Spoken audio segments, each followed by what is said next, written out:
আবল তাবল কথাবার্তা বলতে থাকে। আবার আপনার কাছে চিঠিও দিচ্ছে দেখলাম, আর খোলা খোলা চিঠি আর কি। এটা খারাপ আর কি, একটা ইয়ে আর কি। না, খুব উপদেশটা বানাও দিন আমি এক নজর পড়ে ফেলাই দিচ্ছি।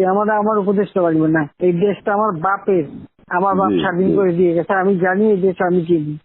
আমি বাংলাদেশের বসে বসে কথা বলার শুট করে আবার আমার উপদেশটা বানাতে গেছে ওর একটা। ও বলছে গ্রামীণ ফোনে সব ইনকাম গ্রামীণ ব্যাংকে যাবে, যে টাকা গ্রামীণ ব্যাংক গরিব মানুষের সাহায্য করবে। আর এই কথা করে আমার কাছে ওই গ্রামীণ ফোনের ব্যবসা দিয়ে ইউজ একটা টাকা পর্যন্ত গ্রামীণ ব্যাংকে দেয় নাই। আমি 400 কোটি টাকা গ্রামীণ ব্যাংকে দিচ্ছি, 400 কোটি টাকা। ওটা তার অন্যান্য প্রতিষ্ঠানে লাগাচ্ছি আর কি। না, তখন গ্রামীণ ব্যাংক ফাইলে বক্সে ঢুকাই দিই। গ্রামীণ ব্যাংক তখন ওই শেষ হয়ে চলে যাচ্ছিল, ওর বদলতে গ্রামীণ ব্যাংক মাঠে বসে গেছিল। ও তো সব ব্যাংকে সব টাকা তো লুচি খেয়ে গেছে। তখন আমি প্রথমে 100 কোটি, তারপর 200 কোটি, তারপর আবার 100 কোটি, এটা 98 সালে দিচ্ছি, চালু রাখছি। তখন এই গ্রামীণ ফোনের ব্যবসা ছিল, এই ব্যবসাটার থেকে যে লাভটা হবে সেই টাকাটা চলে যাবে গ্রামীণ ব্যাংকে, রেগুলার গ্রামীণ ব্যাংকে একটা সোশ্যাল ইনকাম থাকবে।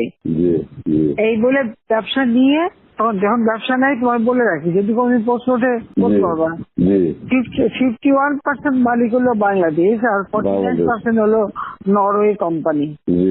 আর এখন যে দেখো সব সে ব্যবসা নরওয়ে কোম্পানির কাছে, তার নিজের কাছে বোধহয় 10% বা 15% মতন হয়তো থাকতে পারে, সমস্ত সে বেঁচে খেয়েছে।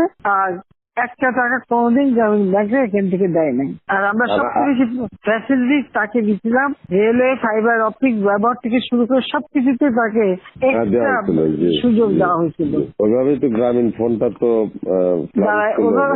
অন্যদের থেকে সে সবচেয়ে বেশি সুবিধা পাইছে।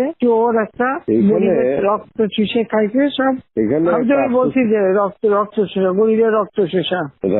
যে 30% তার হিসাব করলে 30% সুদ হইতো। সে যা গ্রামীণ মানুষকে যে লোন দিত, তাতে তার যে কম্পাউন্ড ইন্টারেস্ট যদি আপনি ক্যালকুলেশন করেন, 40-47% দিয়ে দিত। দেখে এমন হয়, তাহলে আর লোকের আর কি থাকবে, ও তো গরিব আরো বেশি করে হয়ে যাবে।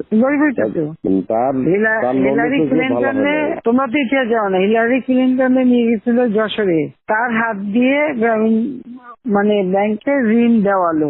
এরপর সেই লোকগুলি সাধারণ গরিব লোক, হরিজন গ্রুপ, তারা ওই এলাকায় আর থাকতেই পারে নাই, কারণ ওই ইন্টারেস্ট দিতে দিতে দিতে তারা ফকির হয়ে নিজের যে বাড়িঘর ভিটা মাটি তাও কেড়ে নিয়ে গেছে। তারপরে তারা ওই এলাকা থেকে হারাই গেছে। দেন আমি খুঁজছি, একজনের পাশে খাগড়াছড়ি, সেখানে যে এসে কাজ করে খায়, আর একজন কোথায় নীলফামারী নদী আসবে কোথায়, যে এরা ওই পরিবার সদস্য ওই এলাকা থেকেই হারাই গেছে।